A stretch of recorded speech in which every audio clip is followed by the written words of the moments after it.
Most people, they walk through life with their heads down, their spirit dulled, their fire extinguished long before death arrives. But here's the strange part. Nobody notices. Not their families, not their friends, not even themselves. Aldous Huxley once said, "Most human beings have an almost infinite capacity for taking things for granted. And in that quiet surrender lies the tragedy of our time." Today, we're going to expose it.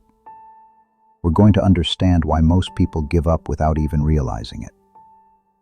And more importantly, how you can resist. Life doesn't defeat people in one great battle. It wears them down slowly, piece by piece. A dream unfulfilled here, a compromise there, and then, without announcement, they stop fighting. They don't say, "I give up." Instead, they wake up every day, scroll endlessly, drown themselves in noise, and call it living. The tragedy? They still breathe, but their soul is asleep. Huxley understood this quiet surrender. In Brave New World, he painted a society not of chains and prisons, but of distractions, where pleasure replaced purpose and comfort replaced meaning.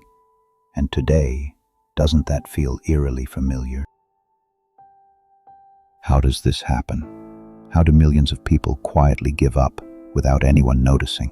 The answer is distraction, not suffering, not even fear, but the constant flood of small pleasures that keep us numb.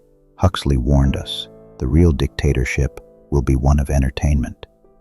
It's not that people are oppressed, it's that they're sedated. Streaming shows, scrolling feeds, consuming content day after day. Their lives shrink to a screen, while their real potential dies in silence. The system doesn't need to break you. It just needs to keep you comfortable enough not to resist. Worse than distraction is the illusion of progress. People get degrees they don't care about, jobs that drain them, mortgages that imprison them, and they call it success. But inside, a whisper asks, "Is this it?" Most ignore that whisper. They silence it with alcohol, with parties, with endless busyness. But deep down, they know. They've already surrendered. They traded the life they could have lived for the life others expected them to. This is the quiet giving up. It's invisible. It looks normal, but it eats away at the soul. Aldous Huxley warned us not about tyrants, but about ourselves.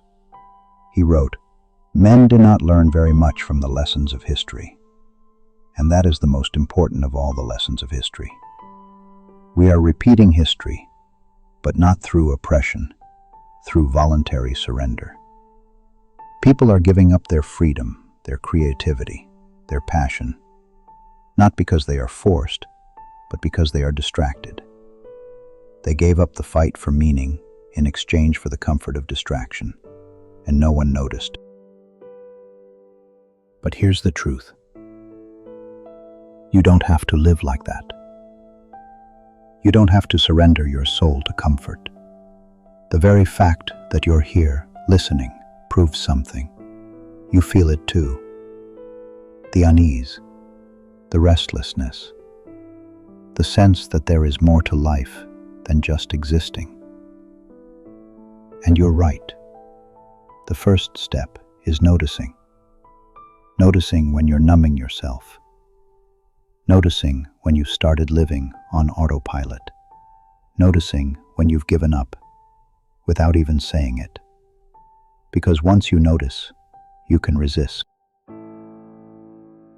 So how do you resist? How do you stop yourself from quietly giving up?